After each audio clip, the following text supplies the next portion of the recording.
You need to understand something most men never will. Validation is not kindness, it is chemical leverage, and a woman's brain is wired to crave it, not occasionally, but relentlessly.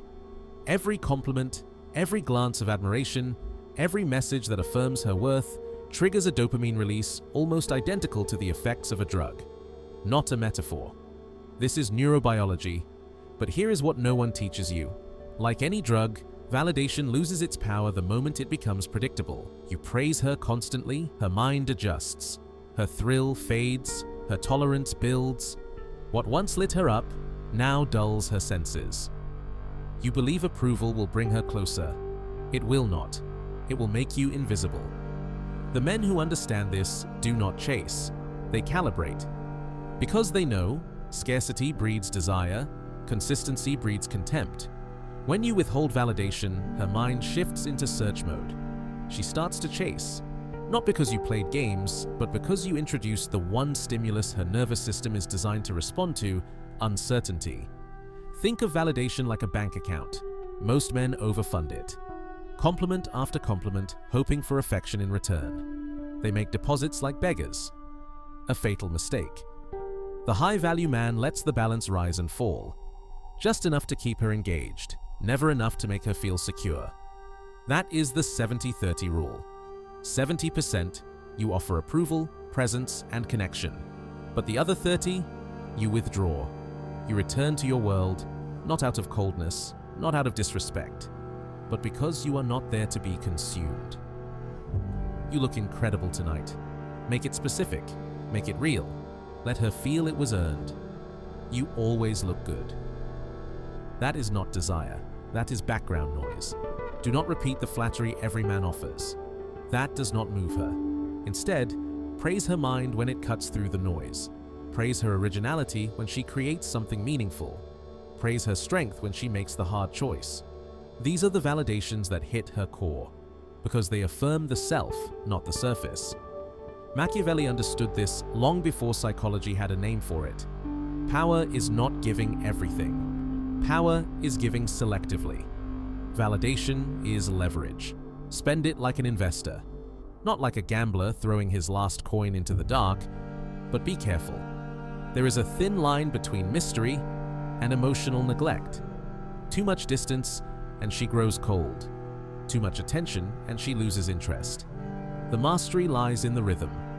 Feed her, but never fill her. Let her feel your presence, but never own it. That is not cruelty, that is clarity. If this cut deep, it is because you were ready to hear it. Most men will never reach this level of awareness. They will keep chasing illusions. But you will not if you choose otherwise. Subscribe, because what comes next dismantles an even darker illusion. The second emotional gap is more dangerous than validation. It is connected to what every woman says she desires, but what silently kills her attraction the moment she receives it. Stay sharp. You are about to uncover the truth most men were never allowed to see. Emotional gap. Number 2, her addiction to uncertainty. This is the trap that breaks most men, and they walk into it smiling. They believe security is the answer. Certainty, consistency, they give everything, they respond instantly, they plan every moment, and then they wonder why she disappears. What she says she wants kills her desire the moment she receives it. She asks for safety, she speaks of stability, but her nervous system is wired for something else. The unknown. It is not kindness that excites her, it is tension, it is unpredictability, it is the moment she cannot predict, and the version of you she cannot control. Certainty dulls her hunger. Predictability numbs her body. Security, when handed freely, does not soothe her, it bores her. You have seen it. The man who answers too fast. The one who gives her all his time. The one who maps out their future and holds nothing back. She does not feel safe. She feels nothing. Total clarity is the death of seduction. There is a name for this: the Zeigarnik effect. The mind becomes obsessed with what is unresolved, with questions that were never answered, with stories that never finished. Women are no exception. When she can read every part of you, when she knows what you will say before you say it, her mind goes still. And a still mind is a bored one. The most attractive men never explain everything. They do not narrate their lives. They live them. They reveal just enough. Never more. Their lives are not open books. They are encrypted chapters. You do not hand her the story. You make her chase the plot. 70% shown. 30% hidden. That is not deception. That is discipline. When she asks about your past, you give her fragments. Let her imagination do the rest. When she asks about your future, you share the vision, never the map. Power is not in what you show, it is in what you withhold. A prince who reveals every intention loses his throne before the war begins. A man who can be decoded becomes irrelevant. Mystery is not a tactic, it is a consequence. You are building something real. You are not here to impress her. You are here to move forward with or without her. If you are fabricating stories or engineering drama, you are not mysterious. You are weak. The man she cannot solve is not pretending. He is building. He is unavailable for inspection because he is occupied with mission. She asks what you did today. You say, "I had a meeting that might change a few things." Then you move on. No explanation, no follow-up. Now her mind ignites. What meeting? What things? What is changing? She becomes her own question, and you are the answer she cannot touch. This is not a game, this is biology. You give her tension, not trivia. You share the direction, not the route. You speak in edges, not outlines. She is not reading your diary. She is decoding a presence. But mystery means nothing if it is hollow. There must be weight behind the silence. There must be truth beneath the shadows. You do not pour the water, you offer the sip. Then you walk away. One drop answers one question and leaves 5 more to be chased. You have 90 days. Not to impress her, but to prove that your silence carries substance, that the unknown leads somewhere. If you fail, mystery becomes annoyance. If you succeed, it becomes obsession. She starts to think about you when you are not around. She replays your words in silence. She questions herself. She searches for you in every quiet room. That is the reversal. She is no longer the one being pursued. She becomes the one who seeks. You do not chase, you do not explain, you do not plead. You remain the question that haunts her peace, and you never had to raise your voice. Emotional gap. Number 3, the power of female competition. This one cuts the deepest. Not because it is rare, but because it is ancient and denied. This is the third emotional gap. The one that turns passive interest into burning obsession. The one women never speak of, but every instinct in their body responds to. She will never admit it, but nothing triggers her attraction more than seeing other women desire you. You are not just wanted, you are validated. This is not love, it is biological warfare. Her nervous system registers status through competition. Watch carefully. One glance from another woman, one laugh that is not hers, one moment of attention not given to her, and everything shifts. The man who was just a friend suddenly becomes a man worth conquering. Her brain flips a switch. If other women want him, there must be something in him worth having. Thousands of years have programmed her to chase what others chase, because nature does not reward the unclaimed. It rewards the man already chosen. You think this is modern? It is not. This is pre-language instinct. This is mating psychology. This is the jungle disguised in civilization. When a man is scarce, when he is not accessible to everyone, her brain assigns value. It is not arrogance, it is not a game, it is the raw signal of abundance. He has options, and he chose me. That sentence echoes in her subconscious, and it keeps her tethered. Machiavelli understood it well. A prince with only one alliance is vulnerable. A prince courted by many holds leverage. The same principle applies to women. The man who is respected by many but committed to few is the man who commands loyalty without begging for it. This is not about flirting, not about making her jealous. That is amateur work. This is about being a man whose presence draws attention without trying, because his life is interesting, Because his vision is clear, because his movement generates respect. In social settings, you do not chase. You are approached. Women feel safe talking to you. They ask you for thoughts. They laugh without filter. And she watches. She studies how others orbit around you. She registers every signal and calculates her position. You do not brag. You do not exaggerate. You let the room speak for you. You are courteous, never crude, charming but contained. You show her this. You are the kind of man women gravitate toward, but you chose her. Not because you had no choice, but because from all the options, she was the one worth stopping for. That difference is everything.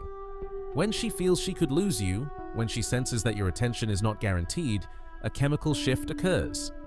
Her nervous system moves from satisfaction to pursuit. She begins to invest, to try, to anchor you in ways she never needed to before. You did not demand it, you did not ask, you simply positioned yourself beyond reach and allowed her instincts to do the rest. Retention is not requested, it is triggered.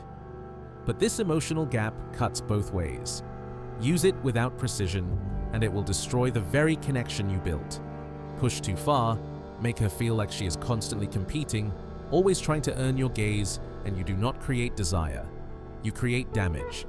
She becomes anxious, defensive, paranoid. You become the threat, not the mystery. Pull back too much, become too available, too predictable, too easy to reach, and her interest will evaporate.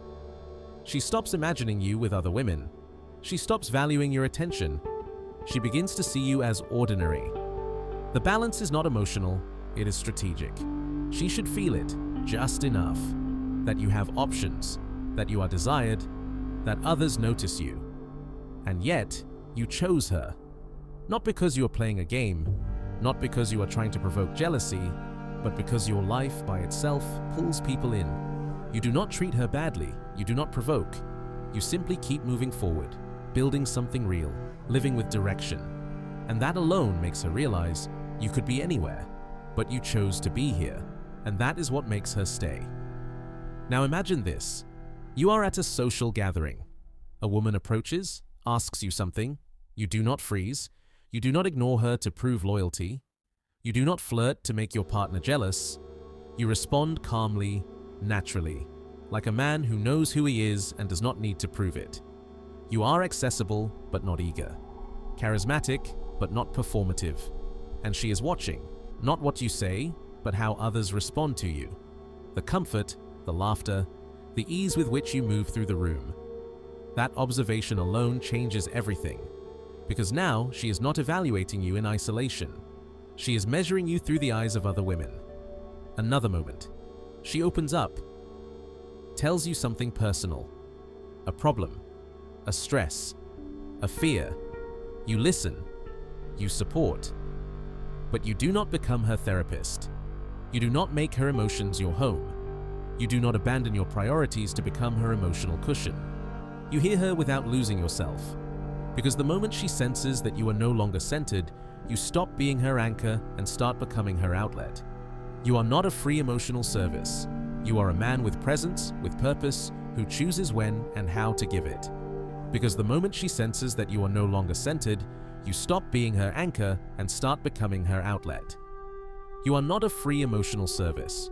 You are a man with presence, with purpose, who chooses when and how to give it. 3 emotional gaps.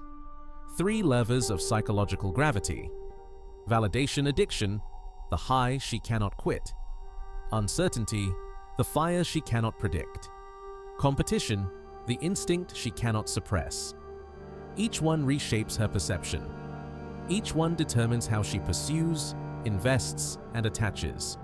You are not manipulating, you are understanding, and that alone separates you from the masses. Now we go deeper. The last 2 emotional gaps are not for everyone. Most men never reach them. Not because they are hidden, but because they demand precision. These are not tricks. They are structural truths. They do not generate attraction. They forge obsession. This is the line that separates the ordinary from the initiated. The ones who chase approval from the ones who understand how the female psyche is wired. The fourth gap touches something every woman craves, but almost no man knows how to give. And the fifth is what binds her, soul first. Master these, and you will never see women the same way again. You will not react to them, you will read them, and she will feel it without you saying a word. Emotional gap. Number 4, emotional leadership. This is where most men fail, not because they are weak, but because they do not understand what strength actually looks like. She does not need a savior, she needs a center, someone solid, someone calm, someone who does not tremble when she does. Her storms are not a request for rescue. They are a test, not of solutions, but of stability. Machiavelli understood this. Power is not about control, it is about composure. The man who remains steady while others unravel commands silent authority. Women respond to that man, because his emotional state is unaffected by hers. She comes home frustrated. You remain still. She worries. You see clearly. Not because you are detached, but because someone must be the ground beneath the chaos. Most men mirror her stress. She spirals, and they spiral with her. They panic. They rush to fix what was never asked to be fixed. They react. They do not lead. Leadership is not loud. It is quiet control. It is the man who hears her without absorbing her storm, who listens without losing himself. When she speaks, you do not interrupt with advice. You do not reach for solutions. You say, "That sounds frustrating. Tell me more." Not to comfort, not to impress, but to prove that her chaos does not shake your frame. You create a space where she can feel without managing your reaction, where she can be vulnerable without triggering weakness in you. That space is rare, and women do not forget the men who can hold it. This is not being cold, this is being immovable. Because if you cannot regulate yourself, you cannot anchor her. And if you cannot anchor her, you are not her man. You are just another weight she has to carry. Emotional gap. Number 5. Psychological personalization. This is where most men are eliminated. Not because they lack effort, but because they treat women like categories, not as individual psychological codes. The fifth and final gap is personalization. Not in words, in perception. You do not lead with charm, you lead with awareness. Not all women are the same. Some are fueled by validation. Some chase uncertainty. Others are triggered by competition. Your job is not to guess. Your job is to observe. She constantly asks how she looks, needs reassurance, wants confirmation before decisions. Her dominant gap is validation. You manage compliments like currency, not like confetti. She demands constant clarity, frustrated when you do not reply quickly. Asks about your plans, your past, your thoughts. Her dominant gap is uncertainty. You maintain the 30% shadow, never fully shown, never fully explained. She brings up other women, asks about your exes, gets jealous without cause. Her dominant gap is competition. You let her feel chosen, but never too secure. This is not about manipulation. This is about precision. You do not apply one formula to every woman. That is what boys do. You learn her system, her blueprint, her emotional fingerprint. Every woman has her own architecture, a private history, a set of fears and strengths she may never speak of but always acts from. You want the ethical edge. Here it is. You do not exploit these gaps. You understand them. And in doing so, you connect deeper than any man before you. Her need for validation came from early wounds. You do not shame her for it. You help her feel seen without becoming her servant. Her need for certainty came from broken promises. You do not weaponize it. You give her stability without losing your unpredictability. These gaps are not flaws. They are human design. They are pressure points of the psyche. And when you understand them, you lead without ever raising your hand. Not by control, but by comprehension. Not the man who bends her, the man who understands her, so precisely, so deeply, that he becomes the only place she can rest without explanation. And when that happens, you do not just attract her. You own space in her mind she did not know existed. You do not just win her heart, you conquer the part of her that she guards from the world. the part no man has ever earned access to. That is not romance. That is architecture. But this is only the beginning. Power without principle burns fast. These tools, validation, uncertainty, competition, emotional anchoring, personalization, are useless in the hands of a man who has no center, because she will feel it, and she will vanish. You want power? Then earn it. Build it. Live it. Do not just study her psychology, refine your own. Because the man who understands her better than she understands herself must first master the battlefield inside his own head. The 5 gaps, final recap, validation, the chemical addiction, uncertainty, the paradox she craves, competition, the instinct she hides, emotional leadership, the anchor she searches for, psychological personalization, the code only the elite decode. These are unfair advantages, but only to the man who deserves them. Challenge: pick one. Master it for 7 days. Not halfway, completely. Watch how she shifts, how she responds, how the entire dynamic bends around you without a single word raised. The men she obeys are not louder. They are just quieter and far more aware. If you understood this, you are no longer part of the average. You are dangerous,